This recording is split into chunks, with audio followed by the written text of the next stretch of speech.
Hey everyone, I'm going to show you how you can use your favorite coding agent like Claude Code or Cursor to drive your whole data layer and your whole BI layer.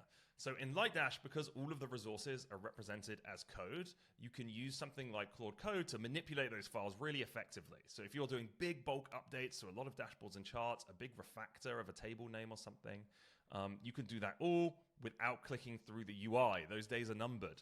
So for example, here's the YAML file that describes a specific chart in Lightdash.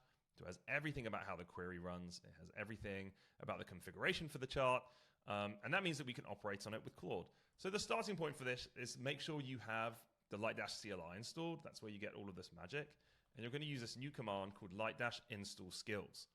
And this is going to detect the coding agent you're using, so Claude or Cursor, whatever it is, and it's going to install a bunch of skills which tell your coding agent how to work with the Lightdash CLI. The best practice for Lightdash, the best practice for DBT, how to create beautiful charts, and best practice for dashboards. So this is going to kind of upgrade Claude to be the best possible operator of Lightdash, essentially, and your BI layer. So then I'm just going to open Claude. And my goal for today is I don't like the neon on this dashboard, and I also, believe it or not, don't like these donut charts that are everywhere. I would rather these were just bar charts, and look at how many categories they have. So what I'm going to do is I'm going to say for the sales updates dashboard, the neon colors are too much. Make them much more gentle and remove all the pie charts and replace them with bar charts. So the way that you would have done this before is by going into the UI and making a lot of updates to all of the individual charts. And now I can just fire this off. And there's a lot of tools that Lightdash provides that Claude now knows about. It knows that it can call Lightdash lint that essentially goes through the YAML files and make sure that everything is valid.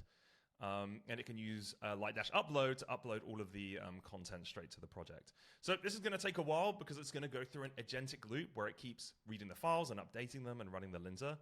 So I'm going to cut forward and we can have a look at the result. So while Claude is thinking, I thought I would just quickly show you where we're at. So we're just over a minute in. And you can see some of the thinking here. So it's detected the 7 pie charts to be converted to bar charts on the dashboard.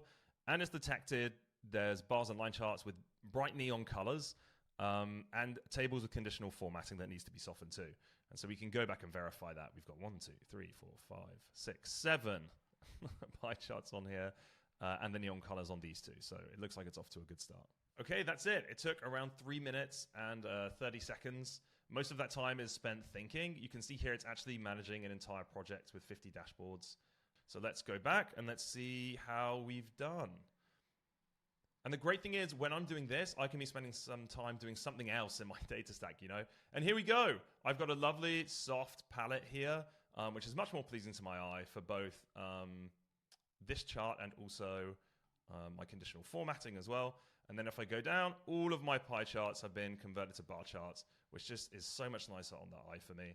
And I feel much happier about it. So there you go. What I'm going to do is another video tomorrow where I show how you can manipulate DBT and Lightdash together. So because all of your Lightdash resources also live alongside your transformations and DBT models, then you can start saying things like, create this new model for me and create a dashboard and a bunch of metrics based off of it.